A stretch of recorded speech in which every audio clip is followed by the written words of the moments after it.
Hi friends, ఎలా ఉన్నారు అందరూ? నేను మీ స్వాతి బాలు. మార్నింగ్ బ్రేక్ఫాస్ట్కి చపాతీ చేసుకుంటే చాలా టైం టేకింగ్ ప్రాసెస్ అని చెప్పేసి స్కిప్ చేసేస్తాం కదా. స్కూల్కి వెళ్ళి హడావిడిలో ఉంటామని చెప్పేసి, డ్యూటీస్కి వెళ్ళే వాళ్ళు హడావిడిలో ఉంటారని చెప్పి. అలాగే కొంతమంది సూపర్ మార్కెట్లో రెడీమేడ్ చపాతీలు తెచ్చుకుని కాల్చుకుని తింటారు. అలా కాకుండా సొంతంగా ఇంట్లోనే మనం ఫ్రీ టైంలో చేసేసుకుంటే 1 వీక్ వరకు నిల్వ ఉంటాయి ఇవి, లేదా 10 డేస్ వరకు నిల్వ ఉంటాయి. మీకు నచ్చితే కానీ ట్రై చేయండి ఇలాగా.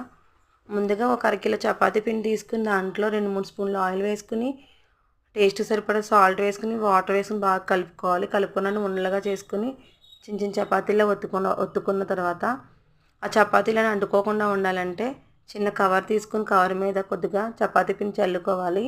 చల్లుకొని దాని మీద ఒక్కొక్క చపాతీ వేసుకుంటూ మళ్ళీ దాని మీద మళ్ళీ చపాతీ పిండి పొడి పిండి చల్లుకుంటూ ఉండాలి. ప్రతి చపాతీకి చల్లుకుంటూ ఉంటే చూపించిన విధంగా మనకు చపాతీలు అంటుకోకుండా వస్తాయి. మీకు నచ్చితే కానీ ట్రై చేయండి. మనకి ఎప్పుడు కావాలంటే అప్పుడు కాల్చుకుని తినొచ్చు ఇవి చపాతీలు. చాలా బాగుంటాయి. అదే సూపర్ మార్కెట్లో కొనుక్కుంటే మనకి బాగానే ఉంటాయి కానీ అంత మన సొంతంగా చేసుకున్న సాటిస్ఫాక్షన్ రాదు కదా. ఇవి హైజీనిక్గా కూడా ఉంటాయి. మీకు నచ్చితే కానీ ట్రై చేయండి. నేను ఇలా కవర్లో పెట్టి పిన్స్ పెట్టాను. మిషన్ పిన్స్ ఉంటాయి కదా, అవి పెట్టుకున్నాను నేను. జిప్లాక్ కవర్లో పెట్టుకుంటే నిల్వ ఉంటాయి. ఫ్రిడ్జ్లో పెట్టుకోకూడదు వీటిని అసలు. Thanks for watching. Please subscribe me.